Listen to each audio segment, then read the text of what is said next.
tell you that it was not easy to write a sermon for Kol Nidre, culminating the year that we just had, would be an understatement. I considered a lot of different options. The sermonic refuge of the rabbi who wants to avoid causing a ruckus has long been Yom Kippur as day of self-reflection and soul-searching, deep thinking about ourselves and our relationships. While Yom Kippur is still all of those things, and these are worthwhile and valuable endeavors to pursue tonight and tomorrow, I can't help but feel that attempting to speak to you on such a theme feels almost trite at a time like this. What could I say that would help? As if the biggest problem that any of you face right now is a matter of attitude. There's little that an adjusted perspective or a wrestling with internal conflict could solve for us right now.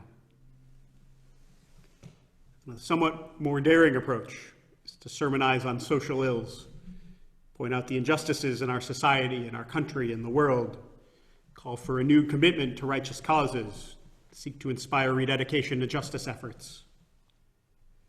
There's no shortage of material this year for a sermon in this vein. We're facing, for the first time in recent memory, at least in my memory, a moment of reckoning on a societal level. Considering how to make teshuvah as a community and as a country, not just as individuals. More and more Americans are realizing that it's not just about whether you think you're a racist or not. It's about recognizing how you're part of a racist system, and beginning to extricate yourself and break those systems apart. But how could I even choose a topic? We're reckoning not only with systemic racism, but inhumane treatment of immigrants, corrupt leadership, attacks on our democracy, worsening effects of climate change. Oh, and we're hitting record numbers of COVID-19 cases 6 months into a global pandemic. What could I say here that you haven't already read dozens of times in a newspaper? And moreover, how could I rebuke you at a time like this and still call myself compassionate? Don't be a jerk. Go out and pursue justice for all. That's it. That's all the rebuke I've got for you. That's all I've got in me right now. So what's left? What is it my people need right now? I'm going to tell you the most characteristic interaction I've had with people over the past 6 months has been something like this. I ask, how are you? And they say, not great. Or they say, okay, given how awful things are. Or they say, meh. We are so worn down at this point. After 6 months of living with pandemic, protests in the streets for racial justice, then wildfires, and now the death of Ruth Bader Ginsburg, Zichronah Livracha, and a looming fight over the future of human rights in this country. What we need more than anything right now is uplift. The energy and the strength and the courage to keep on going. But this is the hardest sermon topic of all because I need it too. And I speak to you tonight as a human being who is also worn down and feeling diminished and teetering sometimes on the brink of becoming discouraged.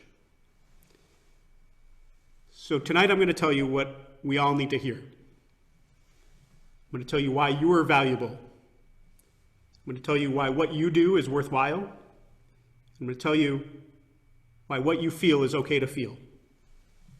So here goes. Never forget that you are valuable just because you are a person. Jewish intellectual tradition cannot be more crystal clear on this point. The 5th Mishnah in the 4th chapter of Tractate Sanhedrin records the essential codification of this idea. Expounding midrashically on the fact that the story of humanity, as told in the Torah, begins with a single soul, the Mishnah teaches that Adam, the first human, was created alone, in order to teach us that with regard to anyone who destroys one person, that person is guilty as if they had destroyed an entire world. And conversely, anyone who sustains one person is given credit as though they had sustained an entire world. What does that mean, that one life is the equivalent of an entire world? The mathematical proposition here is that 1 equals 7.8 billion. Or perhaps even that 1 equals an infinity. Because Adam HaRishon was one person, from whom the population of an entire world came forth. So too, each of us represents the possibility of an entire world. And that is the essence of your value. It's concentrated utterly in what you are capable of, not in what you've already done. To drive that point home, so crucial in a society where wealth and power are all too often confused with metrics of value, the Torah is explicit in its declaration that the value of a life cannot be measured with money. Whereas compensation can be made for an injury that one person causes another, and this is the rabbinic understanding of ayin tachat ayin, an eye for an eye, it means money. Whereas you can make compensation in that way for an injury, Numbers chapter 35, verse 32 says that financial compensation for taking a life is absolutely inadmissible. And as challenging as this is to jurists wrestling with the morality of the death penalty, the point is, you are infinitely valuable. Such that the only thing that can approximate your value is another infinity. And the value of every human life is in their infinite potential, potential that plays out long after that individual life has been lived. You are here because of the infinite potential created by God in Adam HaRishon. The whole world was created just to bring us to this exact moment of your existence. We're all here because of you, and you are here because of all of us. Now, infinite potential is well and good. But Yom Kippur is about what we've done and what we do. And what good is knowledge of my potential without the uplift, or when the uplift that I require expects to see that potential realized? Know that what you do, and I mean the work that you do, the labor you perform, the effort you exert, no matter what it looks like, what you do is worthwhile because it holds up the world and it enables society to function. It makes no difference whatsoever if what you do doesn't seem to have a big impact or influence on the world from where you stand, or if you don't get recognized or lauded for it. The rabbis elevated the study of Torah as the highest, most noble human pursuit. But the rabbis were also convinced that work was important along with Torah study. Self-evidently, the understood purpose of Torah learning is to bring about the perfection of the world. The work that we do, therefore, is the actualization of what we learn, and it's the mechanism through which that perfection will ultimately be realized. In fact, work is just as much a part of our purpose, our mission in the world as Jews, as any religious precept or moral teaching. The 11th chapter of Avot de Rabbi Natan, which is a homiletical exposition of the Mishnaic tractate Pirkei Avot, Avot de Rabbi Natan puts it this way. We might think of Shabbat as the Ikar, the most important part of the fourth commandment, presented in Exodus 20, which reads, "Remember the Sabbath day and keep it holy. 6 days you shall labor and do all your work, but the seventh is a Sabbath of the eternal your God. You shall not do any work, you, your son or daughter, your male or female slave, or your cattle, or the stranger who is within your settlements." We might think Shabbat is the important part of that. But every part of that verse is important, and every part of that verse is obligatory. Alongside, you shall not do any work, comes 6 days shall you labor. Our work is just as much a part of the covenant between God and the Jewish people as is our weekly abstention from it. But what about the actual work that I do? How can I know if it's worthwhile or trivial?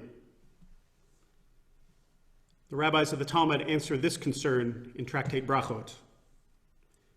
Rav Zutra Bar Tovia teaches in the name of Rav that the meaning of the verse in Ecclesiastes, Et hakol asa yafeh be'ito, God has made everything yafeh, God has made everything beautiful, be'ito, according to its time.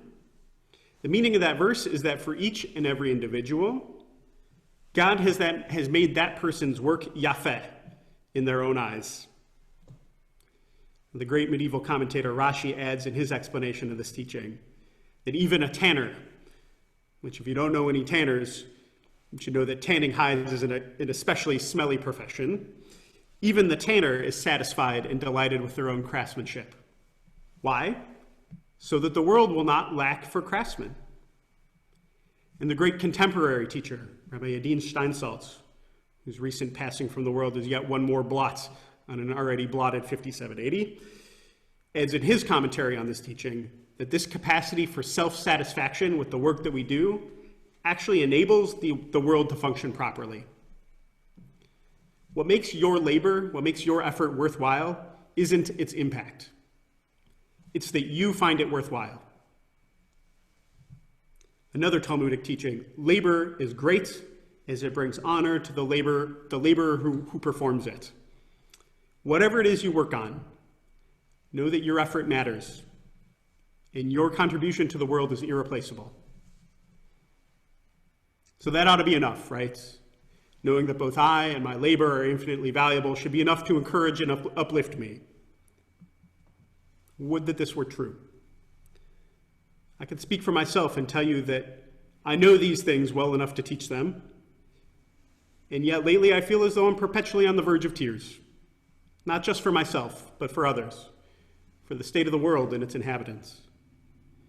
Knowing and feeling are two different things, and the one doesn't always lead to the other. So that's why I want to tell you that whatever you feel, sorrow or sadness or pain, it's okay to feel that way, notwithstanding your knowledge of your own value. There's an idea woven through rabbinic theology that Rabbi Abraham Joshua Heschel termed the divine pathos. God, in the rabbinic imagination, is in some fashion an emotional mirror for humanity. What delights us also delights God. And what causes sorrow also fills God with sorrow. This is no more clearly stated in Talmud than in Tractate Chagigah. The rabbis are interpreting a verse from Jeremiah that reads, Ve'im lo tishma'uha b'mistarim tivke nafshi. So my soul weeps b'mistarim, in concealment, in hiddenness. Now the sages seem to take it for granted that this verse indicates that God too sometimes cries.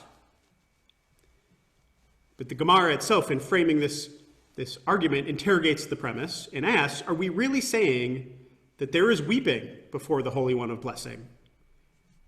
Didn't we learn elsewhere, didn't Rav Papa say, there is no sadness before the Holy One? As it's stated in the book of Chronicles, honor and majesty are before God, strength and gladness in God's place. The Gemara responds to itself by saying, La kasha. This isn't difficult, there's no contradiction here. One verse refers to the inner chambers, while the other to the outer chambers. Thus we learn that while in the outer chambers of heaven, there's always strength and gladness before God. But within the mistarim, within the concealed inner chambers, God weeps in God's distress over the pain felt by God's people. When we are sad and downhearted, we may feel that we're far away from God, that God's presence is hidden and concealed from us. But in light of this understanding that God too cries in God's inner chambers, we learn a lesson that has the power to truly uplift us. And this is the teaching of Rabbi Kalanimus Kalman Shapira, the rabbi of the Jewish community in the Warsaw Ghetto. God's inner chambers aren't in heaven. They're in the recesses of the soul, of a person's innermost existence. When we descend in our sorrow to those innermost recesses, and our tears begin to overflow, in fact, we find that God is already there and weeping with us. This joint weeping creates a new intimacy with God, a sort of intimacy that sometimes develops between people who reveal their shared suffering to one another. Through intimacy, we can once again come to feel the nearness of the divine presence. Friends, 5780 was a tough year. 5781 is looking very much like it's going to be another tough year. If I've convinced you at all that what I've said is true, you are valuable, what you do is worthwhile, what you feel is okay to feel, then I've succeeded in delivering a sermon worthy of this moment of transition from challenge to challenge. We're going to need every bit of strength that we can muster. I hope that Jewish wisdom and Jewish tradition can be a source of strength for you. If I can serve as a mediator, conveying wisdom and tradition in such a way that it can strengthen you, then I will know that my labor is worthwhile. The prophet Micah summed up our mission like this: God has told you, O mortal, what is good and what the Lord requires of you, only to do justice and to love goodness and to walk humbly with your God. I told you my version. Don't be a jerk. Go out and pursue justice for all. There's no need at this time to make it any more complicated than that. So let us build up our reserves of energy. Lift up our spirits as we can. Dig to where we can uncover the courage we need to face whatever comes.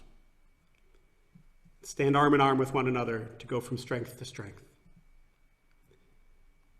Gemar Chatima Tova, may you be inscribed and sealed for a year of blessing in the book of life.